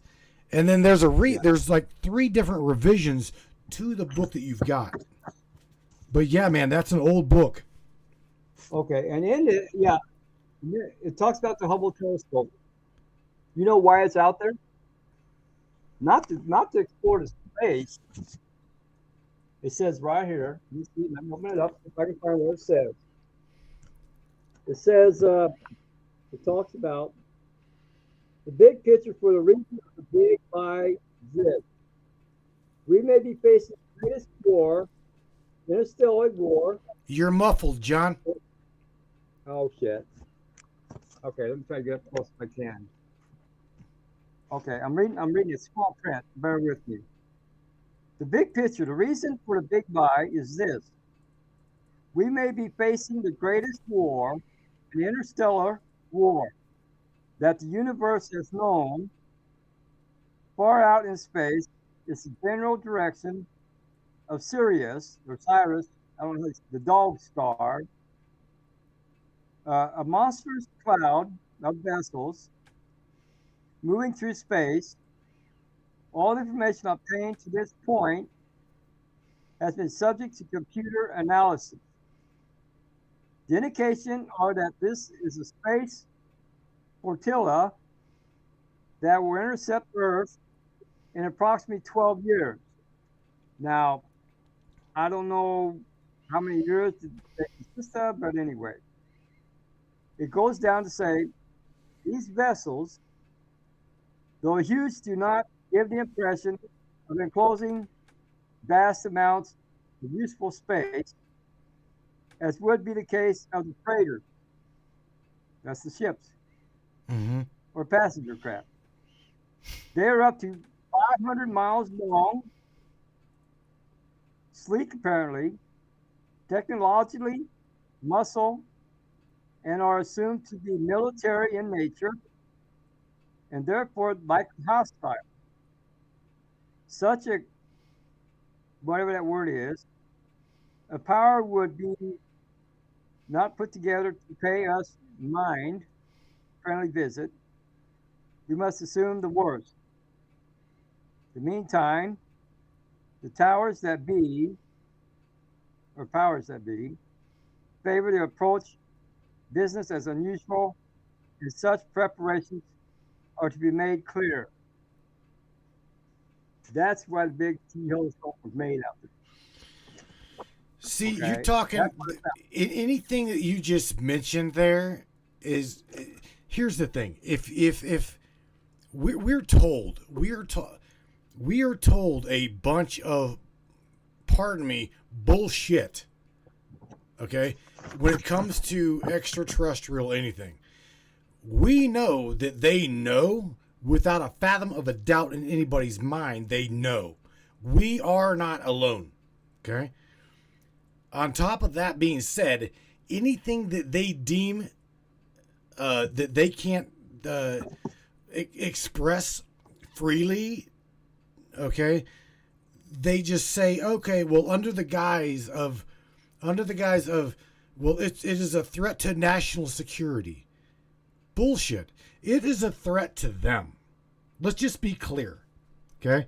Anybody and everybody that I have ever spoke to who has seen them, channels them, been abducted by them, interacts with them, the list can go on and on, John. They are not a threat. We as a people, and again, pardon me, our fucking military and our government, they are a threat to them. We are a threat to them. They're not a threat to us. We are a threat to them. I mean, shit, we can't even get along with our own selves. Right? For real. I know, tell me about it. Right? So, again, this is old news, man. And it really bothers my heart to know that there are people like myself and like you and like a lot of people in the chat that would love to interact with them. But they can't truly even get here, from what I understand now, safely without these dickheads in Washington shooting them down. Right. I mean, think about it. Think about it, John. We used to have a lot of alien abductions. Okay, starting from years and years ago. The Betty and Barney case. Okay, the Chesapeake Bay case, the New York Lights case, the Vegas Lights case, your case, and the case goes on and on and on and on. But yeah. Here, let me get to a few more things because we only got like a short time left here. You got a half an hour. I know, but I wanted to point this out. Here's a map that came with that book I got of all the alien underground tunnels from Area 51. That's right. Area 51 is where are you? Find Highway 51, bro. Well, no, it just shows it's in the bottom, right? Yep. Okay. Find Groom Lake. It's supposed to be here. There you go. This is right here. And all these things are attached to, hold on, let me see if I can get it in there. There we go. As far north as Canada, into Mexico, California, all the way over to Oklahoma. Mm-hmm. They're all attached. They're underground tunnels. for UFO bases. That's right. Right there. Now, my book that I got did not have that map. However, that map that you just shown is all Right. over the internet, and it can be found. I don't have a copy of that map anymore because, again, or I don't have a copy of it. My book, the book I got, did not. I don't know. It's missing pages. It's missing all kinds of shit out of it. But it didn't come with that book. Here's something else fascinating too. Since 1908, this here talks about all the things from 1908 all the way up to Reagan presidency. It talks about the Kennedy assassination, Germany, Nazi, Japan, whatever have you.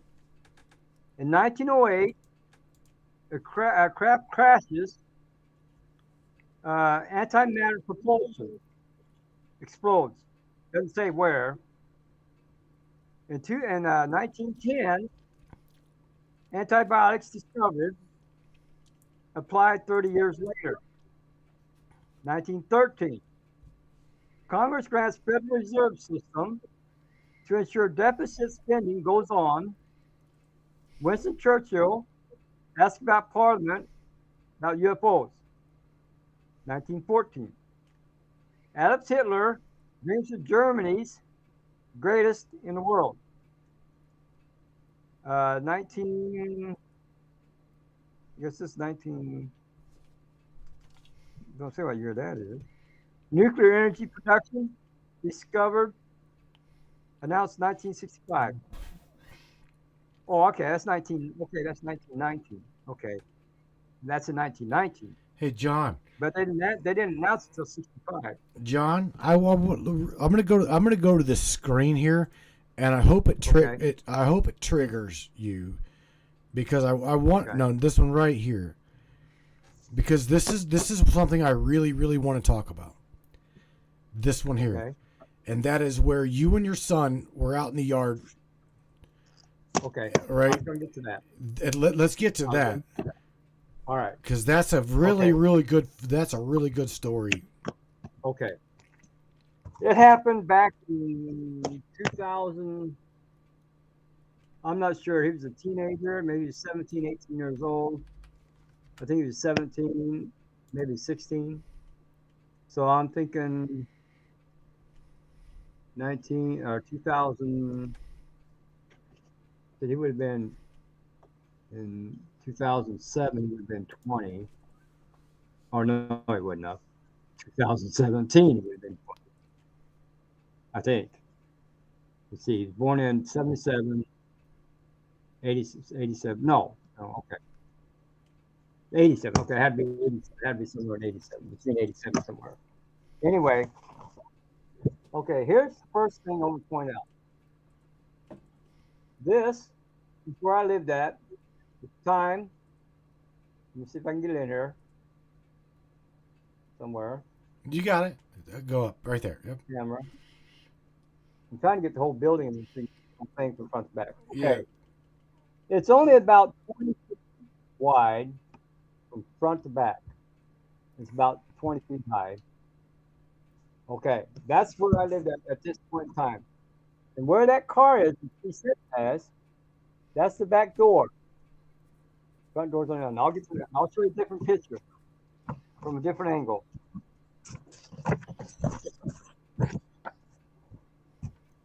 Here's the picture of the back of it. Right. Got it. There we go. It's one right here. Doggone, I can't get it in here. We see it. Okay, hold on. That's not right. Let me see if I can move over a little bit. Okay, there it is. You see that car? That's the back door. Okay. This is from the north view. And where that car's at is the unit we lived in, as you can see the back door. There's neighbors there, there's neighbors there, and there's a neighbor on the other side. Here's a close-up of the, you get in there. Take it up. There you go. Yeah, I got it. Right there. There we go. This is the close up of the area a little bit. Kind of hard to see, but here's the trees. That's one. Hold on a minute. Here's a better picture. Here's a better picture. Okay, let me see if I can get it up there. Okay, there's the area. This is where I would sit at night. You see the trees? Mm-hmm. Right there is where I stood under the UFO. Not this one, but the next building where that car's at. And that's the back door. Now, as I was standing there, there's a little close-up, a little bit better close-up of the area. That's the same. That's my building there. This is where I'd sit out. And, well, on it. There. There. You can see this little patch right there. That's part of the road. This is where we sat, rather. And of course, there's a tree there. Now, the UFO, as I say, what happened? How it started was this.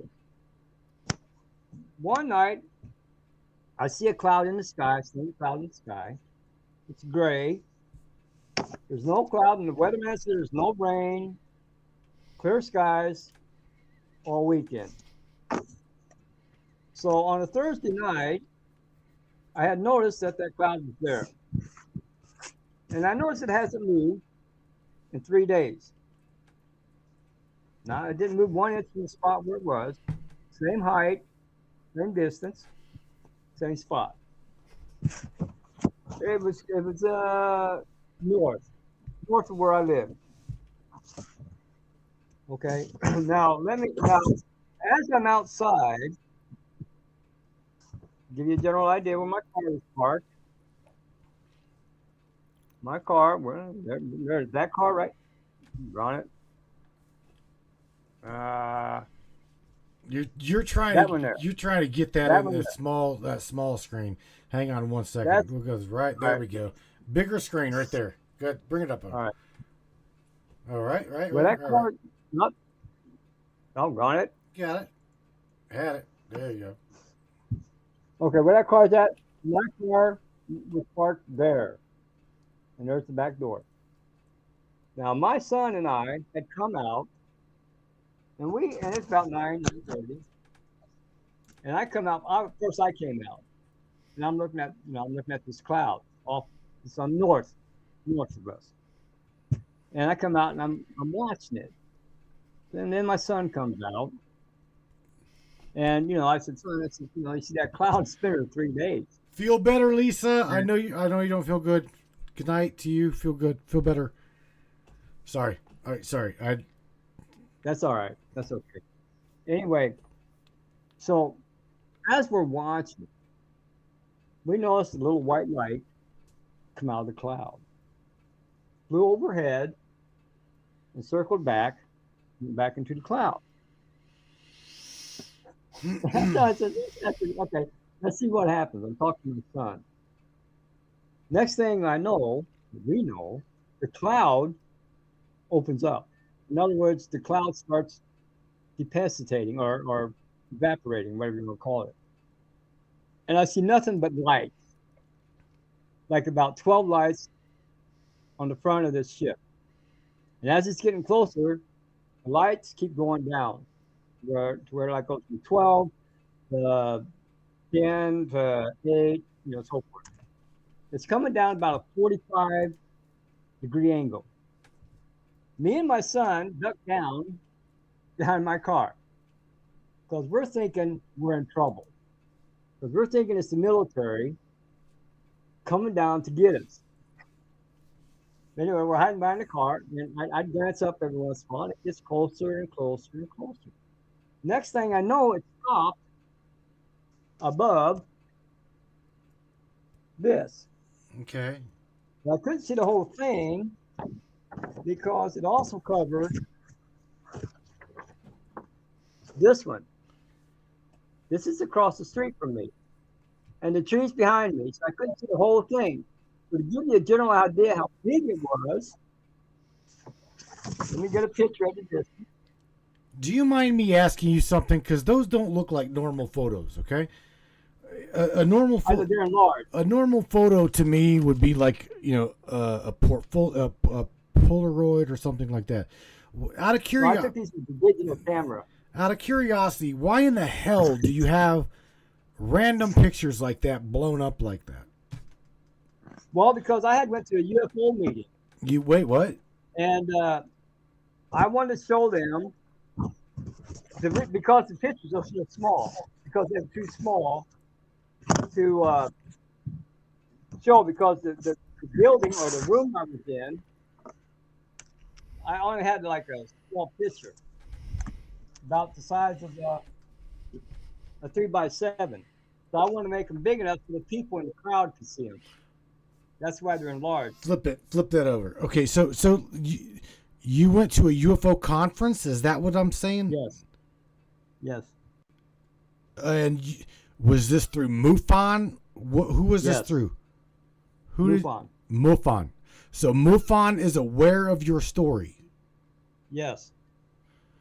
How did they react, if you don't mind me asking? They were shocked.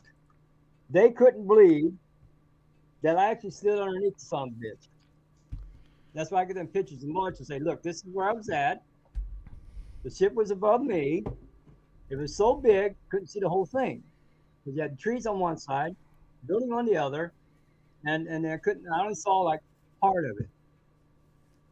And there was a little incline, little hill or something. Mm-hmm. And I told my son, stay here. This is after it was hovering over the building. We were just sitting over the top of my place where I live. And I walked over to that little incline. It was high enough where I could see the top of it. And also there was a dome up there. Looked like about a six people could fit in it. And I went back and I told my son, I said, stay here. I'm going to walk over to it. Oh shit! But in a minute, I got to get back to a minute. I got to take a break. We'll listen right back. What? I'll take a break. Wow. Okay. Real quick, let me give a shout out to. I see Rebel Raya up in the chat. I want to shout out to her right real quick. I have got this absolutely gorgeous silver necklace with a pendant on it from Rebel today. I was not really in a good mood. I was having a bad day. And next thing you know, I got this package in the mail. I come home from working with Zach today, and I got this beautiful pendant in the mail. So I want to shout out to Rebel. Thank you so very, very much for this. It literally touched my heart. So thank you so much. And while I'm here, I know Lisa probably ran off right real quick, or she just ran off. Shout out to you, Lisa. I hope you're doing well. I hope you're doing all right. I see you saying something about taking NyQuil, but I don't know. All right. Alrighty. All right. Let me finish the story. Anyway, I told my son, stay there. I said, I'm going to walk over and get underneath it. At this time, I had my flash. Not too big one, but a little one. And I went over there and I shined it up underneath it. And I could tell that thing's been through. Well, I mean, it must have been journey because underneath it was so wore out from like traveling. You know, like it wasn't all one color. It's like there's stuff here and there. It looked old. Like it's been around for hundreds and hundreds of years. And underneath it was a latch, a little square latch. And I saw it. I walked back over to my son, put my flashlight down. It says, wait here. I'm going back over there. I'm going back to stand underneath it. So I go back over there and I'm standing underneath it, where I showed you. And my son is by the back door, by my car. The back door is open. My wife, and the other kids are sitting in there watching TV. All my son had to do was turn around and say, Mom, come out here. Dad's standing underneath a UFO, but he didn't do it because he was watching me. He was afraid if he left, something might happen to me. So as I'm standing underneath it, all of a sudden I feel this energy beam surround me. And I can hear myself talking to my son, who's off in the distance, more than 5-6 feet away. I'd be about that. And as I'm talking to him, my voice is distorted. Like if you got a floor fan or any kind of fan, and you talk into it, it'll distort your voice. So anyway, I'm talking to him. I know what I'm saying to him, but it's distorted. And as I'm looking at him, he is like paralyzed. He is beyond fear. He's like a statue. He is staring at me, frozen, and I'm saying to him, come here. No. Come here. No. I said, come on, son. Well, they can't. Number one, he's frozen, scared shitless. Number two, you sound like you're talking in a fan. So, I'm curious. Do you think it was a dimensional thing? Like a dimensional shift? I don't know. But anyway, I finally got him. I finally did get him to come over. And we're standing underneath this. I'm looking at him. I'm talking to him. Hmm. And we're talking to him. He's no more. He's right next to me. Like I said, the energy beam was around me. I looked at my watch just to make sure, because it talked about missing time. I looked at my watch to check what time it was. I checked it. Next thing I know, we find ourselves walking away from the ship. I turned around. As I turned around, I saw it take off. My son went into the house. He didn't say a word. He was directly in the house. He said nothing. I looked at him watch, and about an hour and a half had passed. The time the Johnny Carson show was 90 minutes. And as I'm walking, like I said, as I'm walking away, I saw the craft fly off. And I went inside and didn't say a word to anybody. And it's because my son, he was too scared to talk about it. And the other kids, they went to bed. And so did my wife. I think she had went to bed. So that's why I didn't talk about Bro, Airbrush Michelle from New York's got a question. So shout out to Airbrush Michelle. She's asking, did you get a good look at the ship, and what did it look like? Can you describe this? Well, I was looking at the bottom of it. It was basically grayish looking. Metallic? Circular. But that's all I could see. I didn't actually see the whole ship. But it's like grayish, in color. And the bottom looked like it had been, I don't know, traveled for thousands and thousands of miles. So some of the places, it's like it's been through some whatever. Have you ever seen, John, have you ever seen the movie Flight of the Navigator? Yes, I did.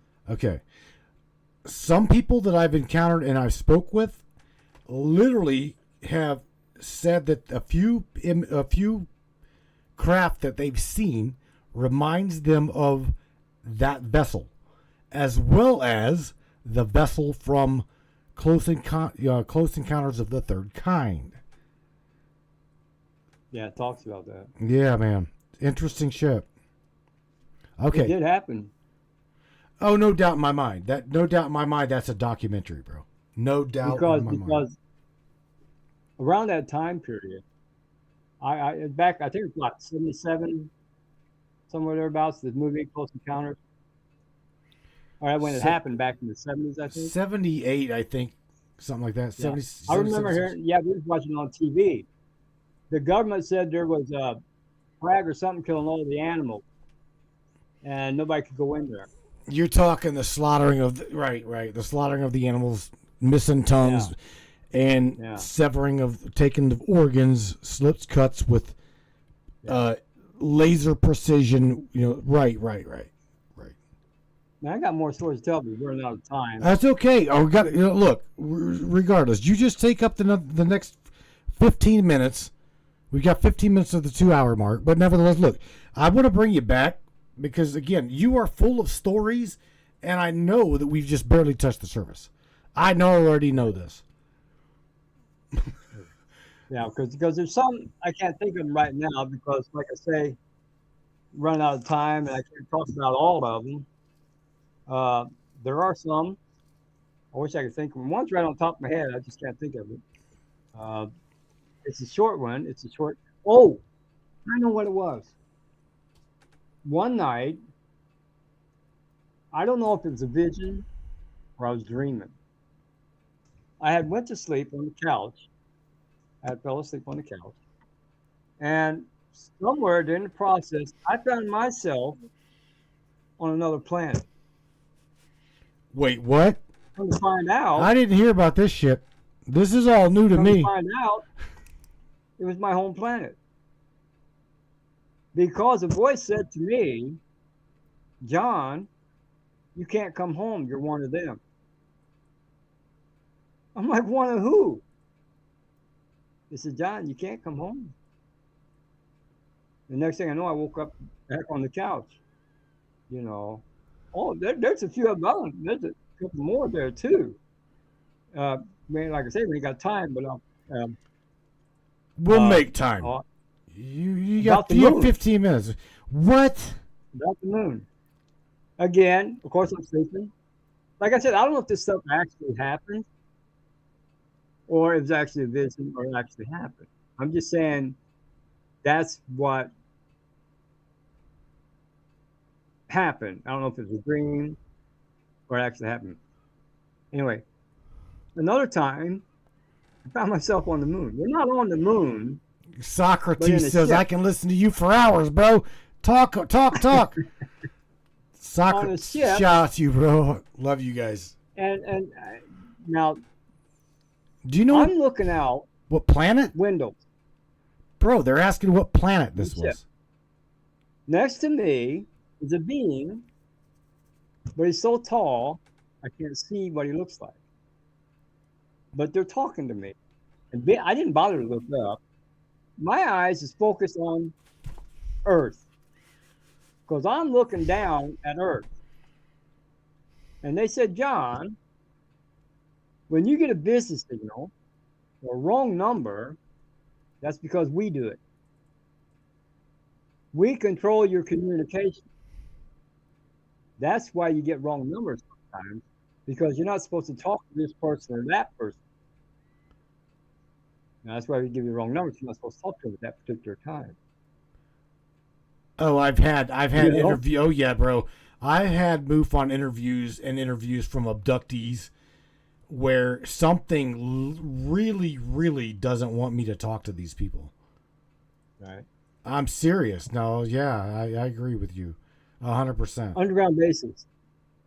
Mm-hmm. Underground bases. Those are different stories, but I'll try to make it quick. Again, I had fell asleep on a couch. I fell asleep on a couch. And during this time, I'm supposedly sleeping. During the dream or vision, whatever, I had found myself in a room with a guard outside the door. And in the distance, I could hear people screaming and hollering and whatever have you. Then someone came and said, "You come. We want to." They took me to this place, a big room, and there was 3 people sitting there. Well, to me, well, they're not people, but there's 3 characters sitting there. And they said to me, "What do you want?" And I'm like, "What do you mean what I want?" I'm trying to, I don't know all the questions they asked me. Hey, I do remember that particular question. John, they got a question for you. Okay. Mr. David Nash said, okay, you seen the Earth from the ship, right? Or you seen? Yes. All right. So this is a joke, but not a joke, right? He was asking me if it was round or flat. Yep. Was the planet round? It was round. It was It round. was round. All right. All right. Just all of you Wasn't flat flat. earth. Look, flat. Dave. Oh, Dave, if you're listening, the fucking planet's round, bro. Okay. Yeah, there you go. Did the craft had life? Right. What craft you talking about? Well, we're talking about planet Earth. We're talking about this little, the right. beautiful little blue No, I said planet. I was looking down. This planet's round, I yo. can see the planet. Okay, so okay. And, Sorry. I can also see the Milky Way, by the way. Interesting Milky stuff. Way. Globe Nation, baby, says Morgan. Look, when are you going to be able to come back so you can finish up some more stories? Anytime you want me to, you let me know, and I'll let you know. Airbrush Michelle says, Matt, you've never been on the moon. How do you know? Look, I have been on the moon, baby. No, you know what? A lot of the abductees that I've talked to, John, have said the same thing. The same thing. The Earth is round. The planets that they've seen are round. I've also had many abductees and contactees that have told me that not only is the planet round, but she is alive. The planet is living. You know what I'm saying? So I know that was a funny that Dave threw out there, but for all real intention here, it is what we believe it to be, from what I understand. It's a lot like me and you were talking earlier, John. There's people that are not going to be able to see what you've seen simply because they don't believe. You know something else about the moon? Hmm. You ever notice? You ever go to Google the moon at night, or not at night? But if you look at some of the craters, you notice there's lights inside those craters. Yes. Oh, I've bro. noticed that. Oh, I yeah. can tell you another thing too, if you're willing to listen. Got time? Go ahead. Yes, we'll make, like Mr. Morgan said, we'll make time. So you go right ahead. The craters. What I did was, I just happened to Google the moon, check the moon out to see what I could see, and I noticed that those craters have lights in them. And I'm figuring out, where's the light coming from if the sun ain't shining on there. But the lights are in the craters. If you Google the moon and you search the moon, and eventually you'll see a crater and you'll see light coming out of it. Not a bright light, but you'll notice there's a light inside the crater. Also notice there were pipes running from one area to another. Like big, pipes, not thin pipes, but big round pipes, like water, like power companies would have. The big pipes, round pipes, whatever, all tangled up and going into one place out of another. You know, things like that. Why are you lock up on me, John? Why did you just lock? You get me started on this stuff. I just don't want to stop, man. I tell you. You're lock. There you go.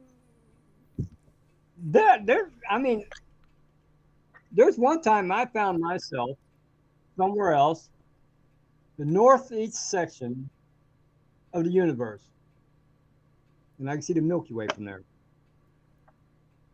So I know I was looking at the right direction. Now, what planet, where I was at, I don't know.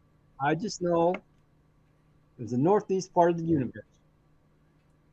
From what I was looking at, from where I was looking at Earth. Right. You know. You remember how you said that the ET said, or something said, you're not ready. You've got to go back, John. Go home, John. Yeah. Okay. Yeah. Are you familiar with where you were? The section of the universe, maybe it was the northeast section of the universe, like the Earth. All right, from where I was looking like, say, south toward the galaxy. So I could see the Milky Way. So Yeah, you it were was out of strange our. to me. So technically, John, you were out of our solar system. Now, if I was, I wasn't aware of it. You had to have been, just know because that if you could have looked, if you looked in on it, then that had to have meant that I'm picturing it in my mind. You gotta remember, our solar system is not in the middle of the Milky Way. Okay, it's not. All I know that it's pretty far away from our galaxy. Like I said, I could see the Milky Way from where I was. Damn. And that's when they told me, John, you can't come home because you're one of them. Now, I'm really not say John because they probably called me by a different name, but they did say to me that I can't come home. I can't come home because I'm one of them. You've been And I'm trying tainted. to think, who am I one of? You're a human. You've been tainted. Yeah, You're a biological human. At At this point. That's why I said I couldn't come home. Right. I mean, the planet was beautiful. Can you Instead of describe it? having the sun like we had, the stars lit up the planet. The stars did. No sun. The stars. It was comfortable. There was, I mean, it's hard to explain it because it's unbelievable. All right. Next time, I want you. This is your homework, okay? I'm giving you homework because you're coming back next month. I want to make room for you next month, okay? But I want to know I want you to describe this planet for me. Not for me, but primarily for everybody else, okay? Right. I'm serious. I want you to describe, because again, this is very fascinating. I'll try to remember what it looked like. I know it was it looked green, but I don't know. I didn't see no buildings or anything, but there were the buildings were like underground. The what? The buildings were like underground. The buildings were underground. Okay. Or that places, I mean, like whatever you want to call them. Right. All right. Next time we're gonna bring you back. It's gonna definitely gonna bring you back next month. And you gotta remember, this month is already over, so we're talking in at least in the next 3 weeks. Okay. You get your shit together, and we want to know about this planet. So, and everybody up here is like, thank you for sharing these stories, man. For real. Morgan Roundtrees, thanks, John Lewis Rose. Thank you for sharing your stories. This is Chris Harding. Again, the love for you here on this broadcast is enormous. This is why we here love to focus on you guys. Your stories to me matter. We want to know them. Okay? Well, I appreciate them listening to me. Of course, bro. I'm glad they enjoyed my stories. Of course. I'll see if I can come up with new ones. Or if anything, just remember. Else happens. All right. But like I said, the underground bases for one. Oh yeah. And I found other places where there's underground bases. We'll talk about all of that shit. We will talk about all of that stuff. Just hang tight. Okay. Hang tight. You will be back, right? You'll come back. If they should want to contact me, just pass them on my way. Give me my email address. Of course. Right here, right now. You got it. Okay. We'll be all right. I'll keep in communication with you. We'll these guys up here, we're gonna friend. I will add your link to have them friend you on Facebook. So everybody up here in this chat right here that you see, these are all my friends. These are all your friends. You're in a good spot where you're at. This is good. This is good melding. Good stuff, Maynard. Good stuff. Maybe we can go over these books and stuff. We will do that. And I can tell you, go through this little thing about what happened since 1908. All right. All the way up to Reagan. All right. Mr. John Lucas, thank you again for being with me and everybody else tonight. And thank you for spending your Friday. Appreciate it. Thanks, everybody, for listening to me. And keep in touch. All right. You too, bud. Take care of yourself.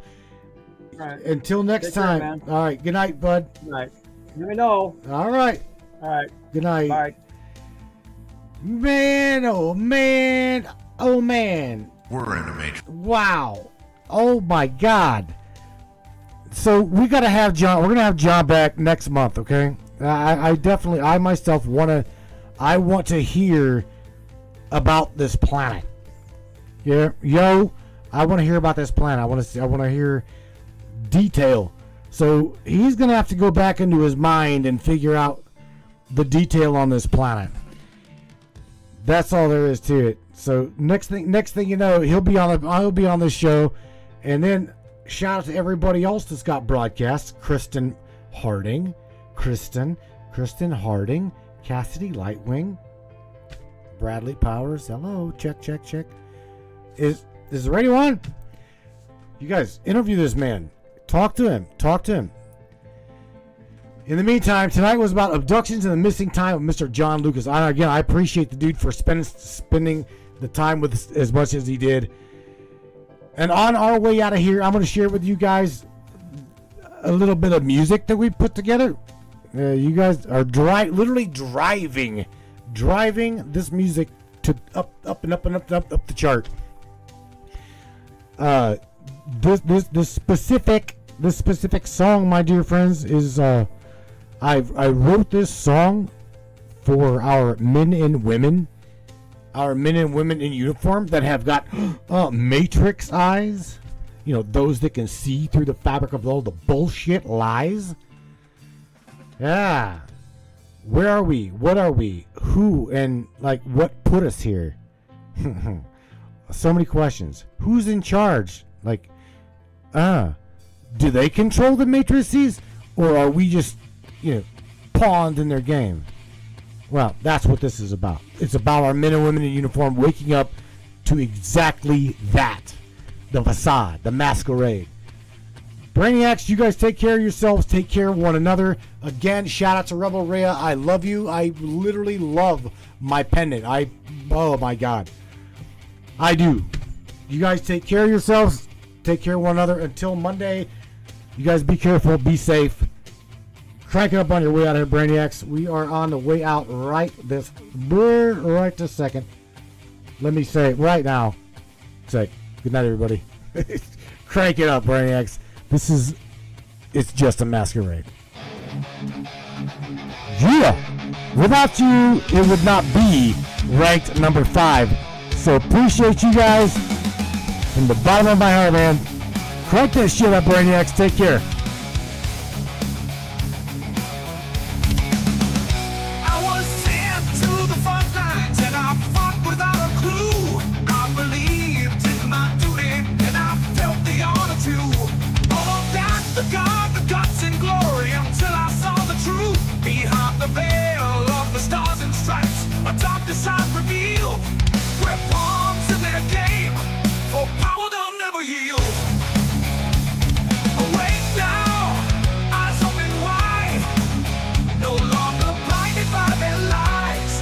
This land of the free, it's just a masquerade. It's just a masquerade for the powerful. I want to shout out to you guys. This broadcast, my friends, does not happen without you. So if you enjoy the broadcast and you do enjoy the podcast, smash that subscription button at the very top of the page. Yeah, man. But I won't march to their feet, won't play their game. I stand for true justice now, and I'm no longer the same.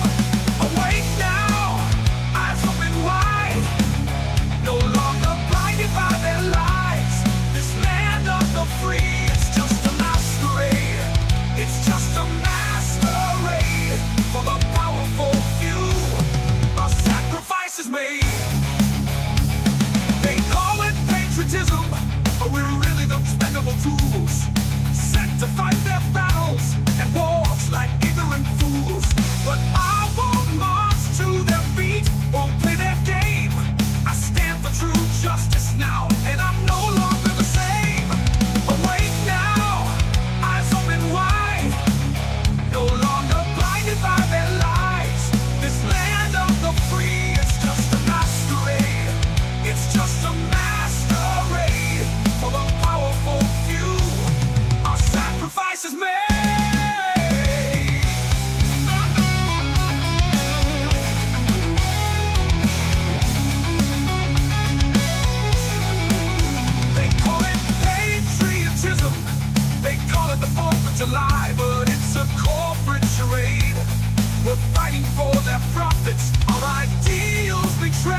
But now I'm standing, now I know that all the demons thought I was through. But there's a new dawn.